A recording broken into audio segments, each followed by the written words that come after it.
Hello humans, welcome to Craptastic Arts and Crafts.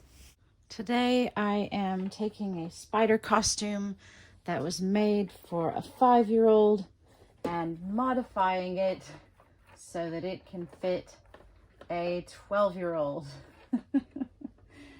Because we're doing some kind of costume contest this weekend, and we both decided that we should go as Spider and Moth, which is fun because when she was the Spider, I had to be a web that year, which was easy, but not the most fun costume.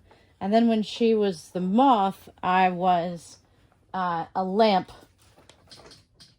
So that was also not the best. So this year I get to be Moth and she's going to be Spider.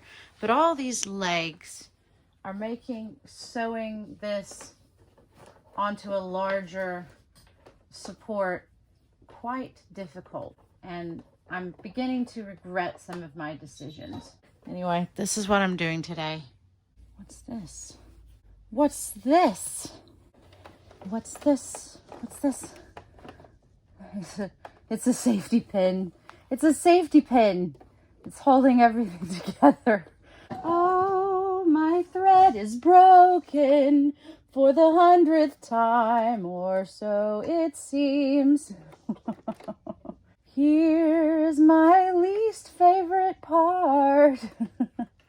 When I rethread this damn machine.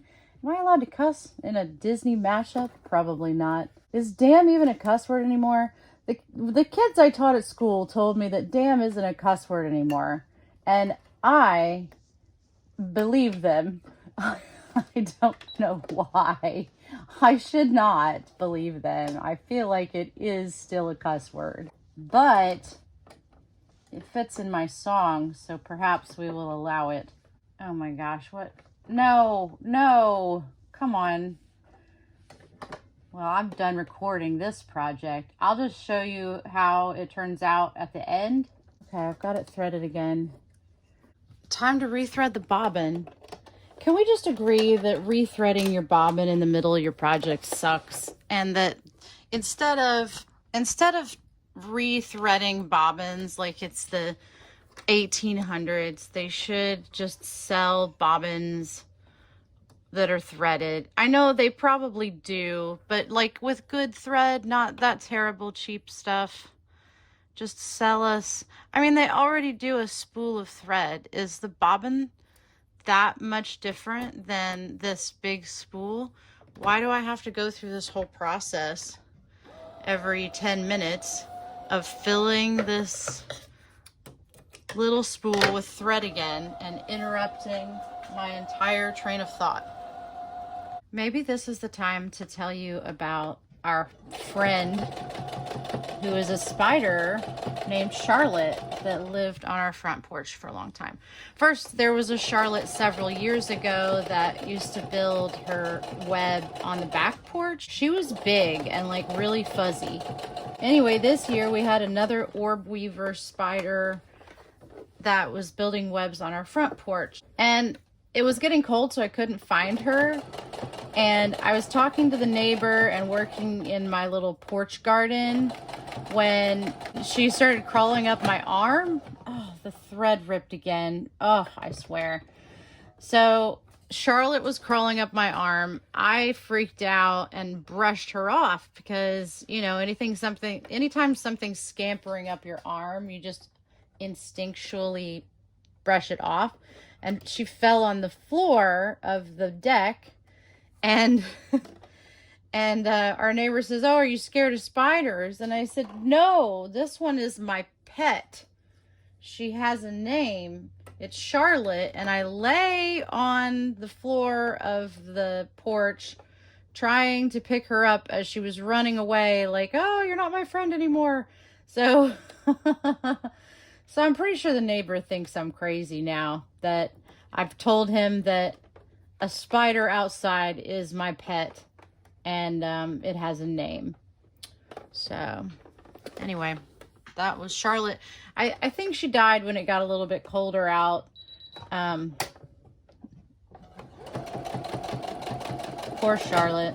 Oh, The thread ripped again. All right. So after all my editing work, Zoe told me last night that she would rather dress as Moth and I can dress as Spider. This Spider costume is made for someone who's a size small, and I am not a size small. It kind of just looks like there's a spider on my back. It feels wrong to take apart a costume that is perfectly good just because it doesn't suit me. And the Lunar Fair is tomorrow. My ADHD is in high gear and I'm already thinking of 10 other projects I'd like to do at the same time. So I managed to find all of the supplies I needed at Walmart. I got a black plain backpack. I decided to make the spider body into a backpack because then we can put stuff inside of it. And I also got this black shaggy rug in the homewares department.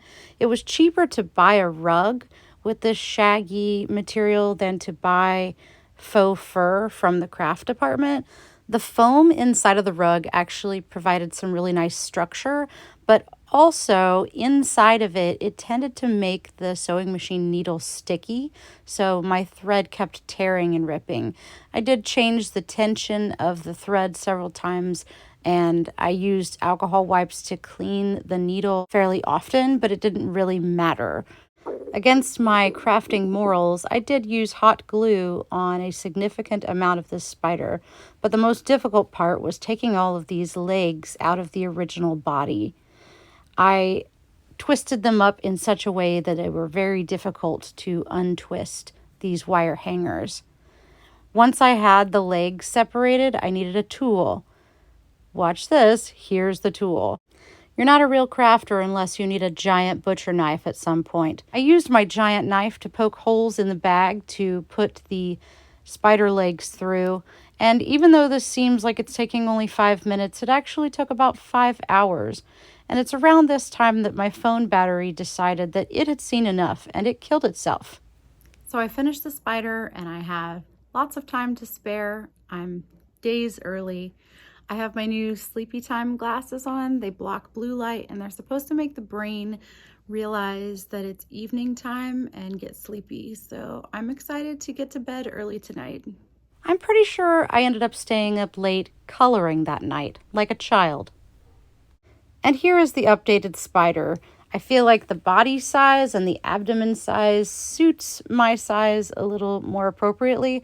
Although the legs are really skinny and they could be longer, they looked a lot better on the original 5-year-old that this was made for. The backpack makes it a big advantage, and I added some baby spiders to my back.